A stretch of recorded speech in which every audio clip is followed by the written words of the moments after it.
جناب اسپیکر، تعلیم کے میدان کے سپاہی جب جابر بن حیان اور غازی البرونی بنتے ہیں تو پھر اپنی زندگیاں بنا کر جینے کا سلیقہ سکھاتے ہیں۔ تعلیم کے میدان کے سپاہی جب آئزیک نیوٹن گراہم بیل بنتے ہیں تو دوسروں کے کام آ کر جینے کا سلیقہ سکھاتے ہیں۔ تعلیم کے میدان کے سپاہی جب رہنما بنتے ہیں تو سر سید احمد خان محمد علی جناح بن کر قوم کو جینے کا سلیقہ سکھاتے ہیں۔ تعلیم کے میدان کے سپاہی جب موسیقار، قلمکار اور فنکار بنتے ہیں تو پھر سلطان القسیمی سے لے کر انور مقصود کی صورت میں امن کا پیغام دے کر جینے کا نیا ڈھنگ سکھاتے ہیں اور یہ اعلان کرتے ہیں۔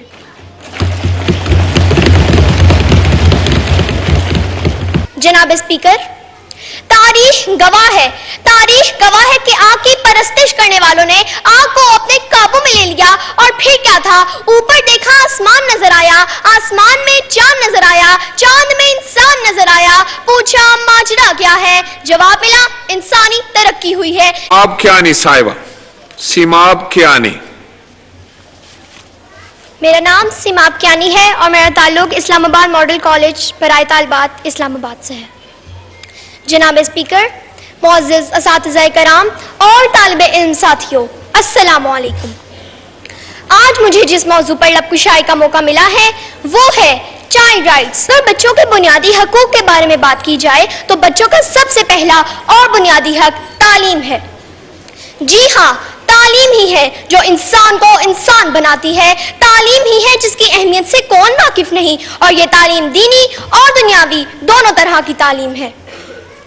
جناب اسپیکر، تاریخ گواہ ہے کہ آگ کی پرستش کرنے والوں نے آگ کو اپنے قابو میں لے لیا، اور پھر کیا تھا؟ اوپر دیکھا آسمان نظر آیا، آسمان میں چاند نظر آیا، چاند میں انسان نظر آیا، پوچھا ماجرا کیا ہے؟ جواب ملا انسانی ترقی ہوئی ہے۔ نیچے دیکھا زمین نظر آئی، زمین میں سمندر نظر آیا، سمندر میں گہرائی نظر آئی، گہرائی میں انسان نظر آیا، پوچھا ماجرا کیا ہے؟ جواب ملا انسانی ترقی ہوئی ہے۔ اور یہی ترقی چیخ چیخ کر کہہ رہی ہے تعلیم سکھاتی ہے جینے کا سلیقہ، اور یہی تعلیم ہمارا بنیادی حق ہے، ہمارے ملک کے بچوں کا بنیادی حق ہے۔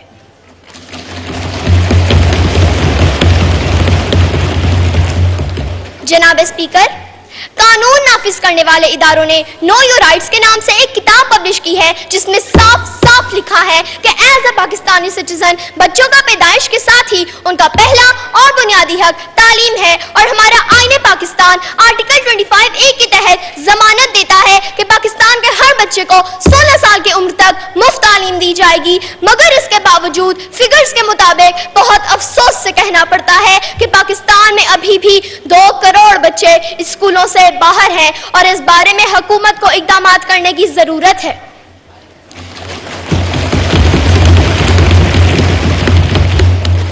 جناب اسپیکر، تاریخ ایسی مثالوں سے بھری پڑی ہے کہ تعلیم کی بدولت ہی بہت سے لوگوں نے نہ صرف اپنا نام روشن کیا بلکہ انہوں نے اپنے ملک و ملت کا بھی نام روشن کیا۔ جناب اسپیکر، تعلیم کے میدان کے سپاہی جب جابر بن حیان اور غازی البرونی بنتے ہیں تو پھر اپنی زندگیاں بنا کر جینے کا سلیقہ سکھاتے ہیں۔ تعلیم کے میدان کے سپاہی جب آئزیک نیوٹن گراہم بیل بنتے ہیں تو دوسروں کے کام آ کر جینے کا سلیقہ سکھاتے ہیں۔ تعلیم کے میدان کے سپاہی جب رہنما بنتے ہیں تو سر سید احمد خان محمد علی جناح بن کر قوم کو جینے کا سلیقہ سکھاتے ہیں۔ تعلیم کے میدان کے سپاہی جب موسیقار، قلمکار اور فنکار بنتے ہیں تو پھر سلطان القسیمی سے لے کر انور مقصود کی صورت میں امن کا پیغام دے کر جینے کا نیا ڈھنگ سکھاتے ہیں اور یہ اعلان کرتے ہیں۔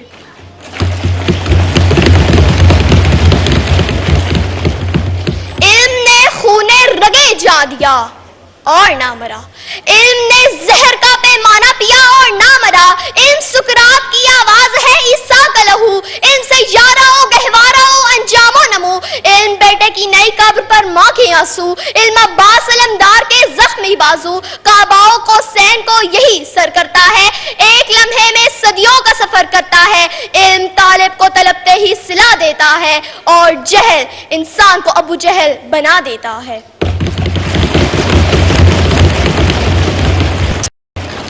جناب اسپیکر، قائد کے پاکستان کا مقصد صرف ایک خطہ ارض کا نہیں نہیں بلکہ اس خطے میں بسنے والے تمام افراد کے لیے ایک آزاد مملکت کا حصول تھا، چاہے ان کا تعلق کسی بھی صوبے، نسل، مذہب یا سن سے ہو۔